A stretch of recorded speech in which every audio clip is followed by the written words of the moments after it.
दोस्तों स्वागत है आप सभी का छत्तीसगढ़ के आपके अपने प्रादेशिक समाचार के चैनल में, जिसका नाम है दैनिक छत्तीसगढ़। तो चलिए आज की पहली बड़ी खबर से शुरुआत करते हैं, उसके बाद आपको लगातार फटाफट छत्तीसगढ़ की प्रादेशिक समाचार के 20 महत्वपूर्ण बड़ी खबरों के बारे में आपको बताएंगे। तो चलिए आज की जो पहली बड़ी खबर है उसमें आपको बताते चले कि बीते 24 घंटे में महामारी के आंकड़े ने सारे रिकॉर्ड तोड़ते हुए एक नया आंकड़ा बना है, जहाँ पर 371 नए मरीज मिलने से अब प्रदेश भर में एक जो मरीजों की संख्या है टोटल वो 6370 पहुंच चुकी है। जबकि बीते 24 घंटे में 5 व्यक्तियों की इस महामारी के कारण मृत्यु हुई है। जी आपको बताते चले कि छत्तीसगढ़ में महामारी का सबसे बड़ा विस्फोट सामने आया है, जहां पर राज्य में महामारी के नए रिकॉर्ड 371 नए मामले मिली है, जबकि इसमें स्वास्थ्य विभाग ने हड़कंप मच गया है इसे देखते हुए। जबकि आपको बता दें कि एक ही दिन में इतनी बड़ी संख्या में मरीज मिलने से अब स्वास्थ्य विभाग के साथ ही सरकार की भी टेंशन बढ़ गई है।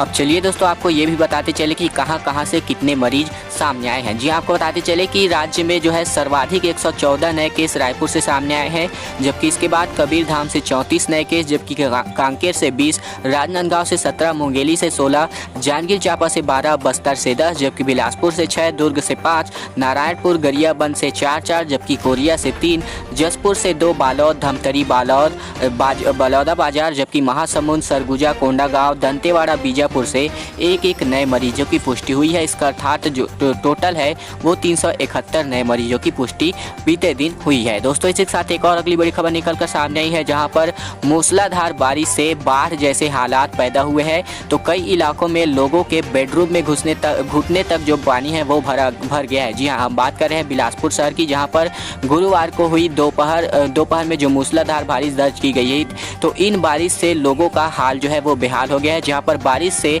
शहर के कई इलाकों में बाढ़ जैसे हालात पैदा हो गए हैं। जी हाँ, हम आपको बताते चले कि नाले का गंदा पानी वर्षा के पानी के साथ उफनकर सड़कों पर आ गया, जबकि लोगों के घरों में बेडरूम तक घुटने भर पानी भर गया, जबकि कलेक्टर बंगला में भी पानी घुस गया था। इसके अलावा तालापारा, विद्यानगर, गीतांजलि फेस 1 सहित अन्य जगहों पर भी पानी भर गया। इसके अलावा जो है विधायक शैलेश पांडे, महापौर रामशरण यादव, आयुक्त प्रभाकर पांडे और जो सभापति शेख नजरुद्दीन है, तो उन्होंने जहां जहां पानी भरने की शिकायत मिली थी तो वहां का निरीक्षण किया है और कुछ जगहों पर नाली की एक्सीवेटर से साफ सफाई कराई गई है और सेक्शन से पानी को खाली भी कराया गया है।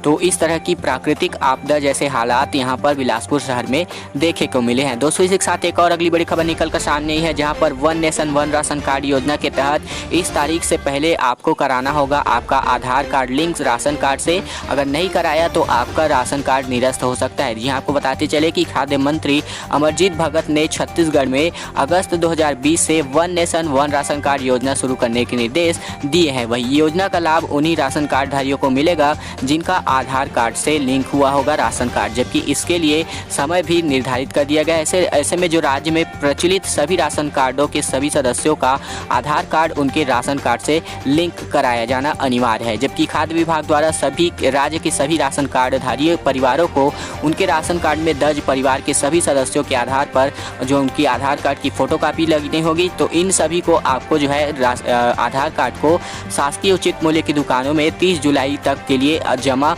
करने को कहा गया है शासन के द्वारा।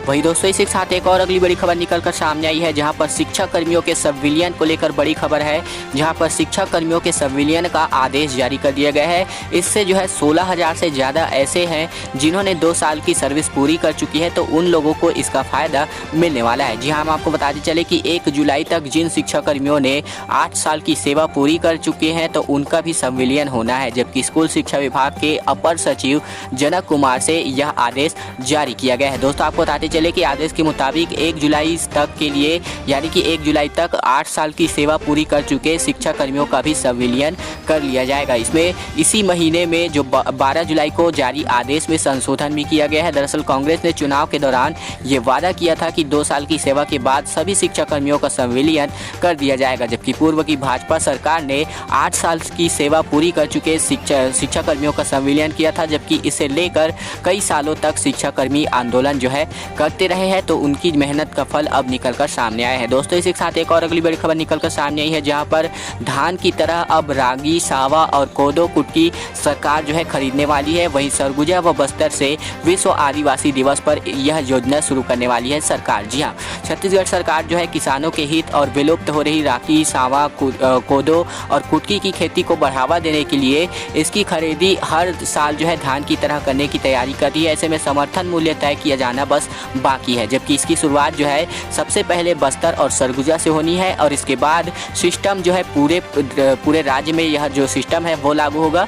तो इस स्कीम के तहत जो है इस स्कीम को जो है विश्व आदिवासी दिवस पर भूपेश बघेल सरकार द्वारा लॉन्च करेंगे भूपेश सरकार। जबकि प्रदेश में 2 दशक पहले तक कोदो, कुटकी, रागी और सावा की खेती बड़े पैमाने पर होती थी, जो अब धीरे धीरे विलुप्त हो रही थी। तो इस योजना से अब उसके जो है संरक्षण तो मिलने वाली है। दोस्तों इसके साथ एक और अगली बड़ी खबर आई है, जहां पर इससे बढ़ने से पहले अगली बड़ी खबर में चलने से पहले चैनल को सब्सक्राइब कर लीजिए, उसके बाद बेल आइकन को दबाकर ऑल नोटिफिकेशन को जरूर ऑन कर ले, ताकि छत्तीसगढ़ की जो भी न्यूज़ है वो सबसे पहले आपको इसी चैनल यानी कि दैनिक छत्तीसगढ़ पर मिलती रहे। दोस्तों इसी के साथ अगली बड़ी खबर में आपको बता रही कि राज्य सरकार ने की है घोषणा, गाँवों में स्वच्छता को बढ़ावा देने के लिए 4,34 करोड़ रुपए के पुरस्कार की घोषणा की गई है। जी आपको बताते चले कि गाँवों में स्वच्छता को बढ़ावा देने के लिए राज्य सरकार जो है स्वच्छ भारत मिशन ग्रामीण द्वारा 4,34 करोड़ रुपए के पुरस्कार दिए जाएंगे। जबकि मुख्यमंत्री भूपेश बघेल इन पुरस्कारों के लिए चयनित ग्राम पंचायतों और प्रतिभागियों को गांधी जयंती पर 2 अक्टूबर को पुरस्कृत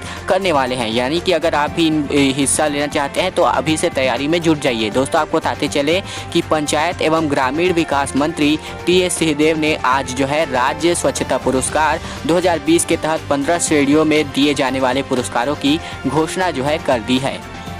वही दोस्तों इसी के साथ एक और अगली बड़ी खबर निकलकर सामने आई है, जिसको जान लेना आपको बेहद जरूरी है। दरअसल आपको बता दें कि 7 दिन के लॉकडाउन में प्रभावित होगा 10,000 करोड़ का थोक चिल्लर कारोबार। जी हाँ, राजधानी रायपुर की सिर्फ हम बात करें, जहां पर अकेले रायपुर में ही इन 7 दिनों में 10,000 करोड़ रुपए के थोक चिल्लर की जो व्यापार होते हैं तो इन पर जो है नुकसान होने वाला है। जी हाँ, राजधानी रायपुर के साथ प्रदेश के कई जिलों में लगे लॉकडाउन के कारण जो है अब दोस्तों आपको बताते चले कि महासमुंद में भी अब लॉकडाउन कर दिया गया है, जहाँ पर जो लॉकडाउन है वो 2 अगस्त तक के लिए बढ़ा दिया गया है। दोस्तों आपको बताते चले कि पहली बार किराना दुकानों को पूरी तरह बंद करने के कारण ज्यादा नुकसान होगा, जबकि हर सेक्टर को मिलाकर रोज करीब 1,500 करोड़ का कारोबार होता है। इनमें से करीब 5 करोड़ का कारोबार किराना और अन्य खुदरा व्यापार को मिलाकर ही हो जाता है। जबकि प्रदेश में महामारी के बढ़ते मरीजों को देखते हुए प्रदेश सरकार ने सख्त कदम उठाते हुए 1 सप्ताह का कड़ा लॉकडाउन किया है, जबकि इसमें करीब 1 दर्जन जिले प्रभावित हो चुके हैं। जबकि जिन जिलों में महामारी के मरीज ज्यादा आ रहे हैं वहां लॉकडाउन किया गया है। ऐसे में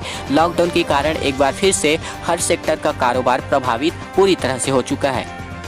वही दोस्तों एक और बड़ी खबर निकल कर सामने आई है, जहां पर बड़ी राहत दी है सरकार ने, जहां पर जो लोग जो है जून की मुफ्त वाली दाल नहीं ले पाए हैं तो वे जुलाई में भी अपना जो दाल है वो ले सकते हैं। जी हाँ, आपको बताते चले कि महामारी संकट के बीच बीपीएल राशन कार्डधारियों के लिए नई व्यवस्था की गई है, जहां पर इसके मुताबिक ऐसे उपभोक्ता जिन्होंने जून महीने में निःशुल्क अरहर दाल नहीं ले पाए हैं किसी कारणवश, तो वे जुलाई में इसे ले सकेंगे। अब आपको बताते चले कि सीएम ने जून में प्रति कार्ड 1 किलोग्राम निःशुल्क अरहर दाल देने के निर्देश दिए हैं। जबकि मुख्यमंत्री के कहने पर खाद्य विभाग ने शासकीय राशन दुकानों में जून महीने में वितरण के लिए अरहर दाल का आवंटन जारी कर दिया है। जबकि सीएम ने कलेक्टरों से कहा है कि महामारी संक्रमण के कारण उत्पन्न विषम परिस्थितियों में लोगों को जो है राहत देने के लिए जून में अतिरिक्त अरहर दाल का वितरण जुलाई में करने की व्यवस्था की गई है। जी हाँ, जून का बचने वाला जो है जुलाई में भी अब आपको मिल जाएगा। दोस्तों इसी साथ एक और अगली बड़ी खबर निकल कर सामने आई है, जहाँ पर लॉकडाउन के पहले दिन में ही पुलिस ने बहुत ज़्यादा सख्ती बरती है, जहां पर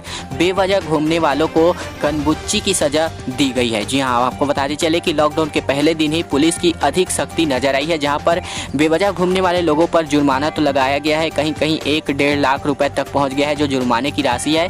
तो वहीं आपको बताते चले कि बेवजह घूमने वाले लोगों पर उठक बैठक कराई गई है और चेतावनी देकर छोड़ा गया है कि अब ऐसा नहीं होगा। जबकि आईजी दीपांशु काबरा ने कहा है कि गुरुवार से कोई बेवजह घूमते अगर पाए पाया गया तो उसके खिलाफ सीधे FIR दर्ज किया जाएगा, यानी कि उनके खिलाफ जो है कानूनी कार्यवाही की जाएगी। दोस्तों इसी के साथ एक और अगली बड़ी खबर निकल कर सामने आई है, जहां पर एक सुविधा के तौर पर एक बड़ी खबर है, जहां पर बिलासपुर स्टेशन पर जो है contact less thermal scanning machine लगाया जाएगा। दोस्तों आपको बताते चले, अगर आपको नहीं पता contact less thermal scanner machine क्या है, तो ये एक ऐसा मशीन होता है जिससे जो भी व्यक्ति है सामने जो भी व्यक्ति हैं तो उनके जो है नज़दीक जाए बिना उनके जो शरीर का तापमान है या फिर जो टेस्ट है, फीवर है, वो नापा जा सकता है। तो इससे रिलेटेड एक बड़ी सुविधा निकल कर सामने आई है, जहां पर दक्षिण पूर्व मध्य रेलवे में ट्रेन में यात्रियों को महामारी के संक्रमण से बचाने की दिशा में बिलासपुर जंक्शन जो है वो पहल करने जा रही है, जहां पर बिलासपुर स्टेशन पर जल्द ही कॉन्टैक्ट लेस थर्मल स्कैनर एवं टिकट जो चेकिंग मशीन है वो स्थापित करने जा रही है जो रेलवे है वो। साथ ही साथ रेल अफसरों को इसके लिए आदेश भी जारी हो चुका है। वही दोस्तों एक और अगली बड़ी खबर निकल कर सामने आई है, जहां पर एक जो है चेतावनी जारी की गई है, जहां नक्सलियों ने बीजापुर के भैरमगढ़ इलाके में लगाए हैं धमकी भरे पोस्टर, और उसमें कहा गया है कि 28 जुलाई से 3 अगस्त के बीच हो सकती है छत्तीसगढ़ में बड़ी घटनाएं। जी हां, जैसा कि आप सभी यहां पर देख सकते हैं। और आपको बताते चले कि जिला पुलिस इलाके की निगरानी कर रही है, साथ ही साथ पोस्टर देखने के बाद जो है ग्रामीण डर चुके हैं। तो ऐसे में नक्सलियों ने शहीद सप्ताह मनाने का ऐलान किया है, जबकि इसके खिलाफ जो है खतरा अब बढ़ चुका है जो ग्रामीण इलाका है वहाँ। जबकि आपको बताते चले कि जिले में शुक्रवार को नक्सलियों के द्वारा लगाए गए पोस्टर और पर्चे बरामद किए गए हैं। इन पर जो है नक्सलियों ने शहीद सप्ताह मनाने की बात लिखी है। एक बड़े से बैनर पर नक्सलियों ने 28 जुलाई से 3 अगस्त तक यह सप्ताह मनाने की बात कही है। वही दोस्तों एक और अगली बड़ी खबर निकलकर सामने आई है, जो आप अगर क्रिकेट प्रेमी हैं तो आपके लिए बड़ी खबर है। जी हां, आपको बताते चले कि इस साल जो है IPL 2020 की तारीखों का ऐलान हो चुका है। इस तारीख से यूनाइटेड अरब अमीरात में यह जो है, यानी कि आपको बताते चले कि IPL का आयोजन जो है इनकी तारीखों का ऐलान कर दिया गया है। जी हाँ, IPL के चेयरमैन ब्रजेश पटेल ने साफ कर दिया है कि इस T20 लीग का आगाज 19 सितंबर से UAE में होगा, जबकि फाइनल मुकाबला 8 नवंबर को खेला जाएगा। दोस्तों आपको बताते चले कि IPL का आयोजन 29 मार्च को होना था, लेकिन इस महामारी के चलते यह स्थगित कर दिया गया है, जैसा कि आप सभी को पता है। वहीं पटेल ने बताते हुए कहा कि अगले हफ्ते सरकार की ओर से देश से बाहर IPL के आयोजन के लिए मंजूरी भी मिल सकती है। इससे पहले BCCI ने बताया कि इस बार लीग जो है 51 दिनों में खत्म हो जानी है। तो दोस्तों इसी के साथ एक और अंतिम बड़ी खबर की ओर बढ़े, जहां आपको बता दें कि जो छत्तीसगढ़ में जो है धान जो है अतिरिक्त उत्पादन होता है जो धानों का, यानी कि जो छत्तीसगढ़ में उत्पादित अतिरिक्त धानों से बायो एथेनॉल बनाने की इकाइयां शुरू करने के प्रयास में अब सरकार जो है प्रदेश सरकार जुट गई है। तो इस परियोजना को प्रोत्साहित करने के लिए एक बड़ा कदम उठाया गया है, जहाँ पर सरकार ने तय किया है कि राज्य में बायो एथेनॉल के लिए MOU साइन करने के बाद 6 माह के अंदर इकाई में उत्पादन शुरू करने पर 2 करोड़ रुपए तक का अनुदान दिया जाएगा। जबकि ऐसा करने के लिए सरकार ने अपनी नीति 2019 से लेकर 2024 में भी संशोधन किया हुआ है। दोस्तों आपको बता दें कि एक अनुमान के मुताबिक 2.25 किलो धान से 1 लीटर बायो एथेनॉल का उत्पादन होता है। इस हिसाब से एक दिन में 100 किलोलीटर बायो एथेनॉल उत्पादन के लिए 2,25,000 किलो धान की आवश्यकता होनी है। तो दोस्तों आज की खबरों का सिलसिला आपको कैसा लगा, उम्मीद है आपको वीडियो पसंद आया। वीडियो पसंद आए तो वीडियो को लाइक कर दीजिए, साथ ही साथ चैनल पर नए हैं तो चैनल को सब्सक्राइब कर लीजिए। उसके बाद बेल आइकन को दबाकर ऑल नोटिफिकेशन को जरूर ऑन कर लिए, ताकि छत्तीसगढ़ की सबसे पहले न्यूज़ आप ही के चैनल पर पहुंची रहे, आपके मोबाइल पर पहुंचती रहे इसी चैनल के माध्यम से। दोस्तों आपका दोस्त अभिजीत आपसे लेता है अलविदा। दोस्तों अगली वीडियो मिलेंगे, तब तक के लिए धन्यवाद, नमस्कार।